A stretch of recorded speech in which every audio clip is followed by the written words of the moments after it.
Hi, my name is Melissa McMahon, and I'm happy to be talking to you today about the Charlotte Mason method of education, philosophy of education.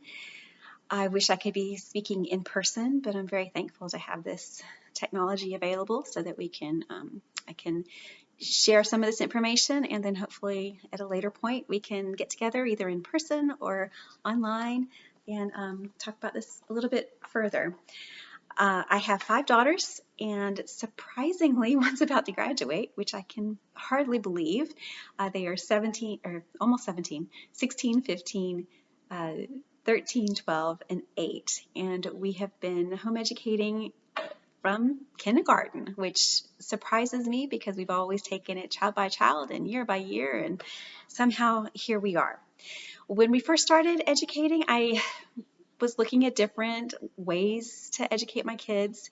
And when I first heard the Charlotte Mason method, I heard of it in the terms that left me thinking it was just children wandering through the field and picking daisies. And that was not what I wanted for my kids. I mean, I liked them wandering the fields and I liked daisies, but that's not what I saw as a truly diligent education. So I kind of dismissed it and started looking at other methods. Then I actually did some reading from Charlotte Mason herself, who was um, an educator in 19th century England, and she has written 6 volumes on the philosophy of education. And once I read that, I realized it's not just running through fields picking daisies. This is a very diligent and careful education that encompasses the whole of the child and prepares them for all of life and is a lifelong pursuit of truth, goodness, and beauty. So it really appealed to me, and I want to kind of dispel any of those myths that you might be thinking, like I did at the beginning, to see what it is and what it isn't. So again, forgive me, I've got some notes here because I don't want to miss any of this. Charlotte Mason was revolutionary in her day. She might sound a little old-fashioned now, but at the time it was quite revolutionary for her to um, come across with these philosophical ideas. You kind of have 2 ways of thinking about education, and this is broadly speaking, I know, but you can have a completely child-led that it's just whatever the kid wants to do. You follow their interests. That could be called interest-led or unschooling, very much letting the child be the leader. Or you have a very teacher-intensive way of doing things that, this child is a bucket and you are going to fill it with knowledge. And neither one of those appeal to me. The Charlotte Mason approach is more coming alongside your child and discipling them. It is coming alongside presenting a feast of ideas from other experts from the past. You don't have to be an expert in everything. In fact, you're not. So just go ahead and get over that. And presenting this feast of ideas and helping them to enjoy it. And that just really resonated with me because I see myself as a co-laborer with my child in this so that I can guide them and that I can help them along as they are preparing for a future of self-education. So there are several distinctives about a Charlotte Mason education. One is using living books. Now, living books is kind of a nebulous term. I can tell you what it's not, but it's kind of hard to say what it is. It's not textbooks, okay, and it's not snippets of information, but living books are written by people who have a passion about their subject and write about it with passion. And it's a book that's usually by one author, so a textbook would have a team of authors or a committee of authors, using living books with a passion and presenting them to the children. It's not twaddle, which again is a subjective term, I know, but twaddle is one of those kind of things like when you see it, you know it. So it's usually anything that's based on a cartoon character, and I think that you don't want to read again is a good definition of twaddle for me. Like when my kids would bring me picture books and I read it once and I had no interest in reading it again, most likely twaddle. Although there are a few other books that you might not want to tackle again that might be living books, but just wasn't your taste. The twaddle is usually something it's like candy. It might be fine in small doses, but you don't want a heavy dose of that. So Charlotte Mason is focusing on the living books and not so much the twaddle. Again, it's like candy. You can have it in small doses, but not a good thing for for your diet as a whole. The second distinctive of a Charlotte Mason education is narration, and narration is simply the telling back of things. So in a Charlotte Mason education, a child would read or have a passage read to them, and then they would tell back what that passage was saying. And it sounds super, super simple, and on its face it is, but it's hard work. You try it yourself. Either take something that you've read and you try to tell it back, or perhaps a sermon you've heard, or at the end of this talk. Why don't you try to tell back this talk? That's narration. Now, your kids are doing it all the time. Have you ever listened to them talk about a TV show that they've seen, or a game that they've played, or a story that their friend told them? That's narration. They know how to narrate. So this is just trying to use it for books that might be a little more difficult, a little more complicated, and letting them use those skills to tell back, because you will notice yourself anytime you tell something back, you're teaching it back and you understand it far better than you did before. It's also letting the kids distill the information that's important and make those connections to information. So everyone's narration will look different. Take the Gospels, for instance, okay? You've got 4 apostles who saw Jesus, or talked to eyewitnesses who saw Jesus, but they all came across with 4 different narrations of that. All true, but different aspects of what had happened will come out differently. And it's kind of fun, especially if you have multiple children and you read one thing and it comes out with multiple narrations of that. Another aspect, a key aspect of a Charlotte Mason education is habit training, especially in the younger years.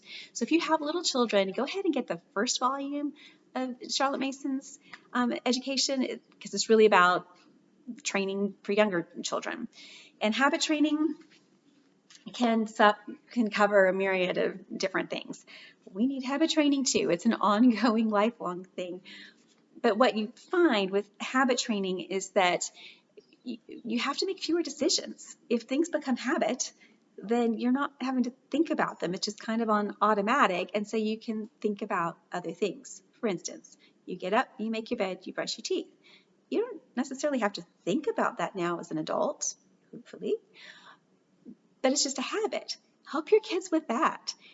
Help them then with schoolwork that is just a habit for them, and so it's not a big deal. Taking their plate to the kitchen, working on that in our family.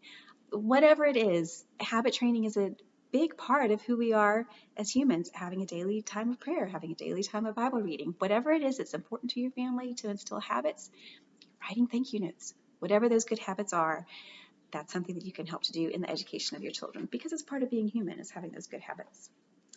Another key component of a Charlotte Mason education is nature study. Now, this is the running through the fields and picking wildflowers and daisies.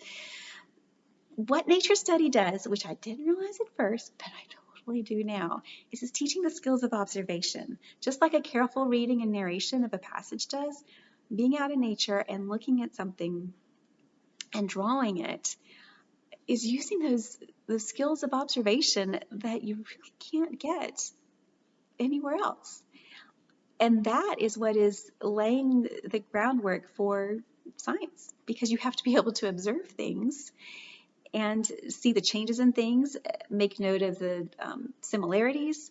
All of that is part of a good scientist. And so you're starting that very, very young, and that's just laying the foundation for all of their life, and especially in their studies, that they're being able to make these observations. I've noticed that in my own kids. So I was a little bit skeptical of the Charlotte Mason education not having so many, certainly not having science textbooks early on. We have living books and we use nature study, and thinking, well, is that enough? It is. So my kids have started lab science with a local co-op starting in 8th grade. And they were fine with that. They were well prepared because they had observed things and they had read hard books. They were good. Now my 2 older girls are going into scientific fields. They're fine. They've done that. They have this observation. They've learned how to observe and make note, just like a true scientist would do from the very beginning. So that is a big part of it. Charlotte Mason is famous for saying that you should be outdoors 4 to 6 hours on a fine day, which that's a great goal. I don't think we've ever made that goal, but it's a great goal. Certainly not every day, but do it, especially when your kids are little. You will not regret that. Another distinctive is seeing the arts as not extras, but as riches to our lives. So this is really fundamental. Part of being human is being able to enjoy the expression of our humanity through the fine arts, through music, through dance, through hymns, through poetry, Shakespeare, all those things that add richness to our lives are here emphasized in the Charlotte Mason education. Now there are lots of Charlotte Mason curricula out there now. It's kind of hot now, which is crazy because 12 years ago when I started it was not really popular, but now kind of is. We have always used the free program at Ambleside, www.amblesideonline.org, and I can't speak too highly on it. We have used it from year 0 now to year 12, and it's amazing, and it's free. It's put together by moms, so I'm not selling you anything at all except good stuff. And a lot of the resources that they use are completely free because they're books that are in the public domain. So you can download them and read them off your computer if you want to, or purchase them too. And lots of help on the online forum and on their Facebook pages. So I highly recommend, if you're interested in Charlotte Mason, to start there. There are other programs that you can purchase if you want, but that would certainly be my recommendation, and has served us well, again, through 12 years now of educating 5 kids. So I highly recommend amblesideonline.org for that. I'm going to end with a quote by Charlotte Mason because it's one of my very favorites and kind of recenters me when we're talking about it. She says, "The question is not how much does the youth know when he has finished his education, but how much does he care? About how many orders of things does he care? In fact, how large is the room in which he finds his feet set? And therefore, how full is the life he has before him?" So I hope that this is encouraging to you. If you are looking at a Charlotte Mason education, Charlotte Mason said that education is an atmosphere, a discipline, and a life. And it's all-encompassing for all of us. It is lifelong, and it is a gift that you can give to your children. God bless you. Thank you.